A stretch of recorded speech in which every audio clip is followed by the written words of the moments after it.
Now, when you look at history, and let's leave aside, maybe I alluded to the possibility that some historians think Jesus never existed. I take that back. Jesus existed. However, if you're going to say that Jesus was born of a virgin, that Jesus walked on water, that he turned water into wine, that is palpably anti-scientific. There is no evidence for that.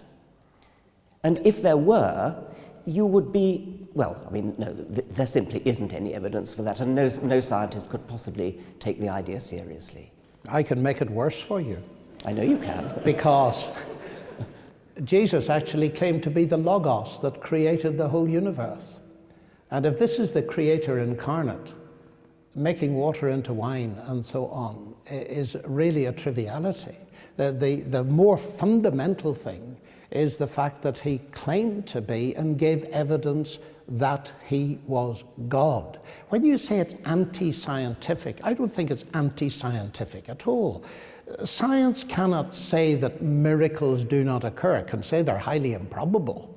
But nobody is claiming that these things occurred by natural processes. They occurred because God fed his power in.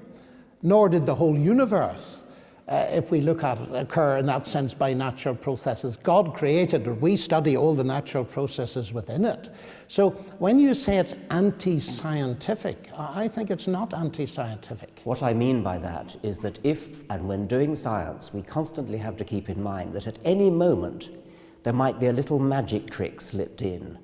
That would completely nullify the whole enterprise of science. Oh, I agree with that. But well, you see, but that's what you're allowing then. No, I'm not allowing that at all, because in order to recognize what the New Testament calls miracle, a special act of God, you must be living in a universe that has regularities and that we recognize them. I agree with you entirely. Otherwise you wouldn't notice the miracles. But that's exactly true. Yeah. You wouldn't recognize if dead people were popping up all over the place. You wouldn't think it was very special.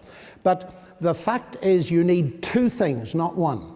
You've got to have regularities which we call the laws of nature, although they're not causes. They're in a sense descriptions that we can use.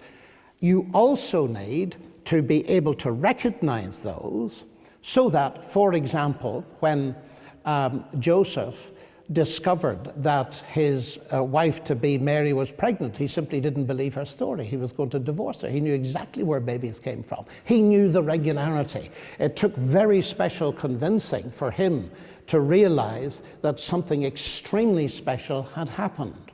But science cannot stop that. The question is, of course, did such a thing ever happen? And the central focus in the New Testament is not that, which is not so readily accessible to evidence, the virgin conception, but the resurrection of Christ.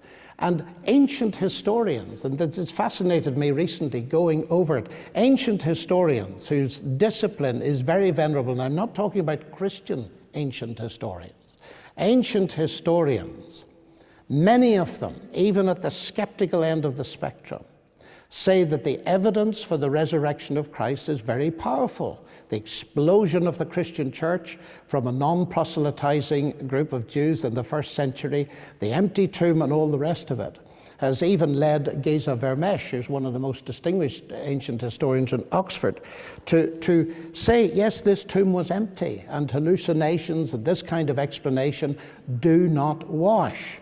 So we have to ask ourselves, are we prepared to believe in historical testimony or not?